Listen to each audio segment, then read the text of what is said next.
Olá, galerinha, tudo bem com vocês? Mais uma semana se inicia, né? E eu espero que nossa semana seja muito abençoada. Então vamos lá, pessoal. Hoje é segunda-feira, dia de língua portuguesa e matemática.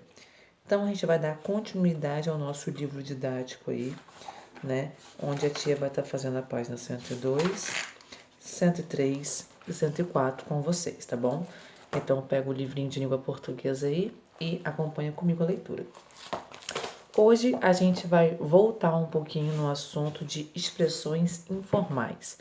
O que é isso, pessoal? Lembra que eu comentei com vocês da linguagem formal e da linguagem informal?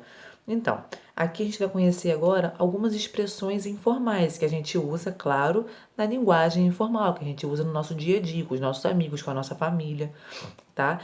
E que a gente acha que aquilo ali, aquilo que a gente fala já é tão comum pra gente, né?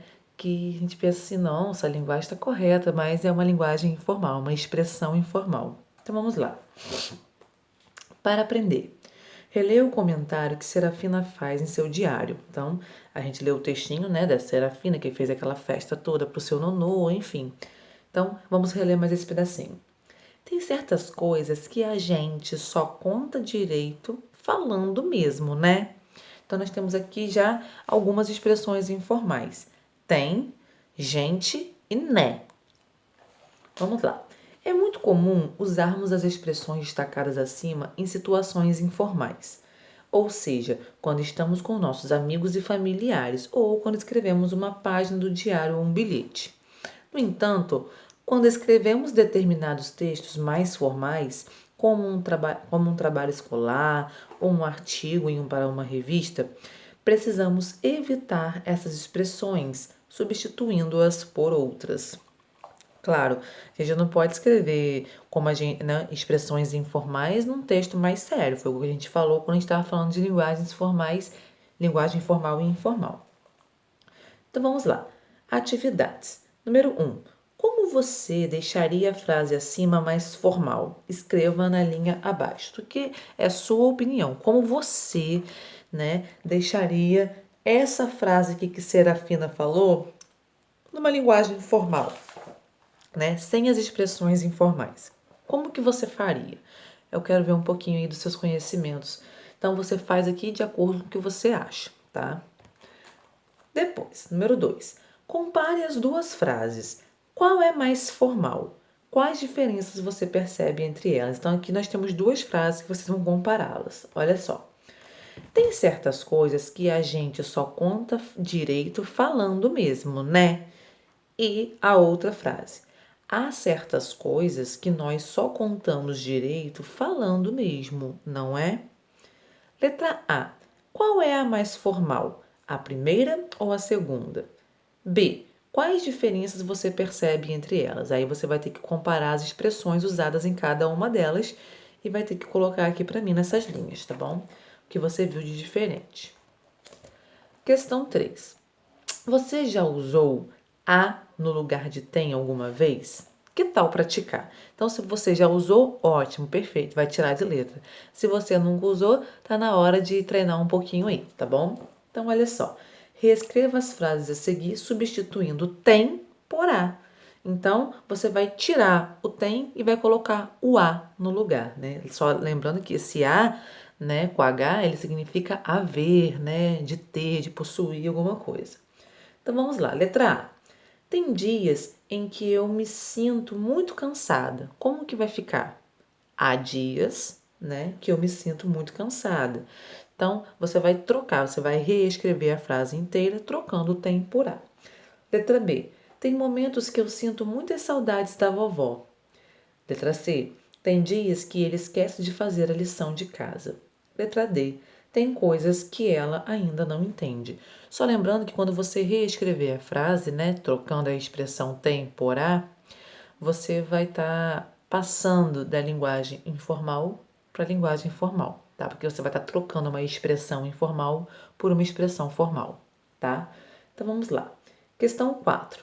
Substitua a expressão a gente por nós. Então, você vai fazer a mesma coisa da questão 3, só que agora com as expressões a gente, né, e nós. Você vai fazer a troca aí.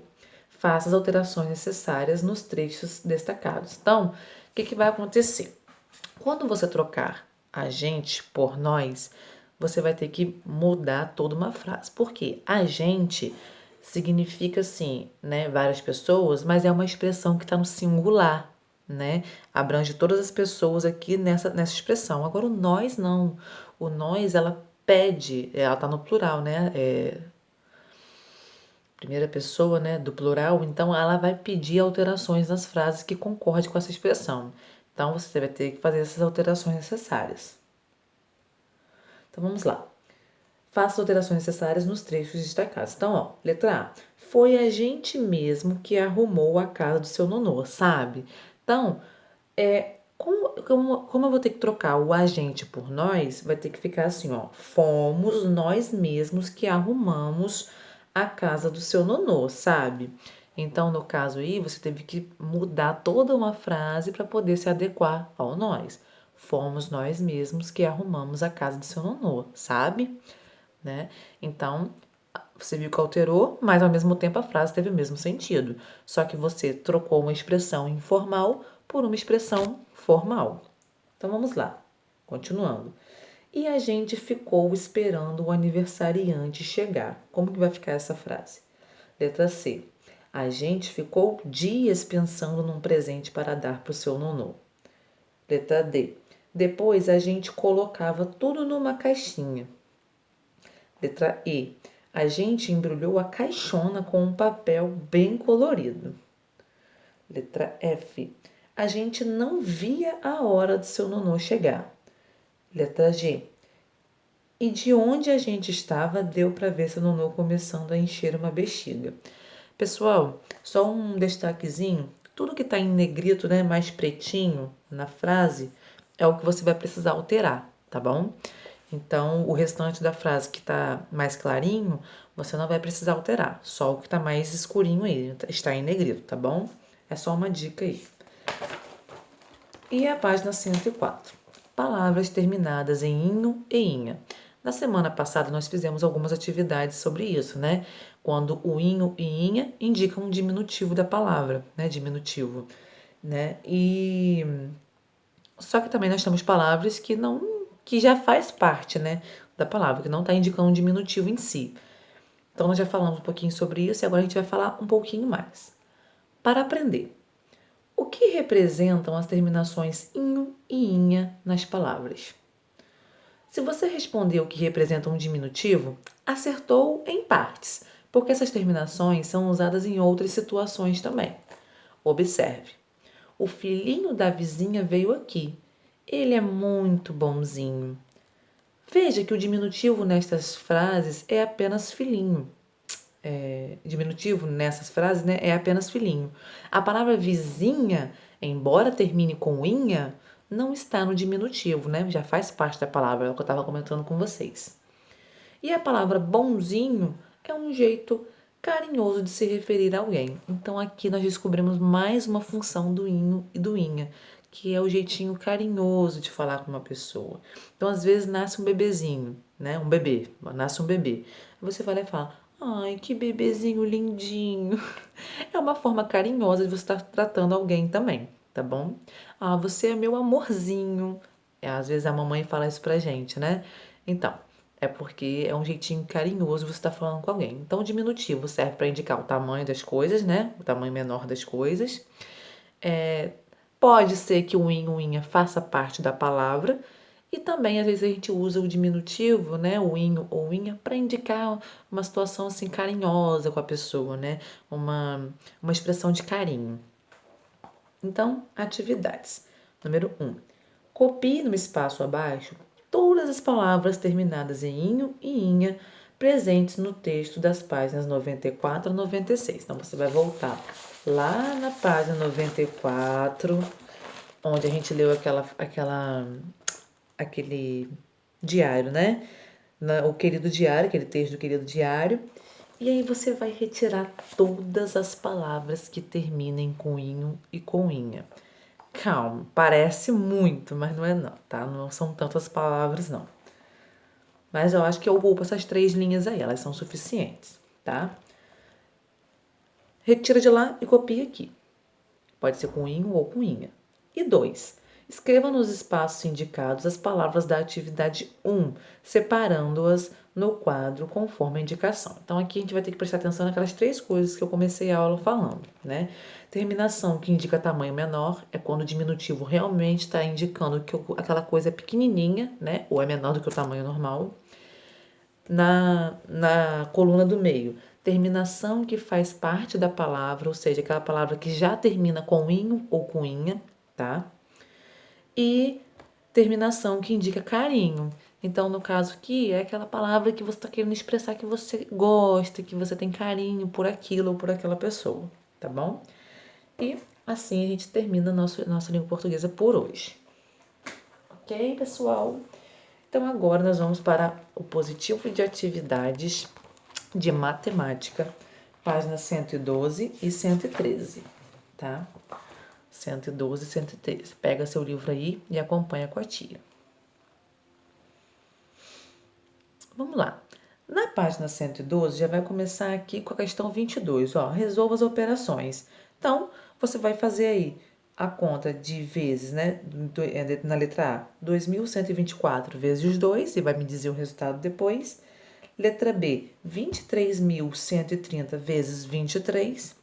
Letra C, 5.224 dividido por 12, e aí é uma divisão por 2 números, tem que saber a tabelinha de 12, tá? E a letra D, 6.422 vezes 64. Então, temos 3 multiplicações e uma divisão aí na letra C, tá? Então, não tá tão difícil. Mas se tiver dúvida, pode me gritar. Questão 23. Observe o quadro de multiplicações. Então, nós temos aqui as tabelinhas, né? Então, aqui nós temos 1 vezes 1, 2, 3, 4, 5, 6, 7, 8, 9, 10 e o resultado. Nós temos 2 vezes 1, 2, 3, 4, 5, 6, 7, 8, 9, 10 e os resultados. E assim por diante, né? Por 3, por 4, por 5, por 6, por 7, por 8, por 9 e por 10. Nós temos as tabelas do 1 ao 10 de multiplicação, ok? E aqui os resultados. Então, é só conferir aí para poder responder essa questão aqui, ó, da página 113, letra A. O número 18 aparece nesse quadro como resultado de 4 multiplicações. Localize-os e pinte-os. Então, você vai localizar todas as vezes que o número 18 apareceu aqui, tá? E vai pintar o quadradinho que apareceu o 18, ok? E aí, depois vai responder. Quais são essas multiplicações? Então, no caso aqui, vamos supor que 18 vezes 1, vamos supor que tivesse, né? 18 vezes 1, você ia lá e ia pintar o 18, aí você ia colocar aqui, 18 vezes 1.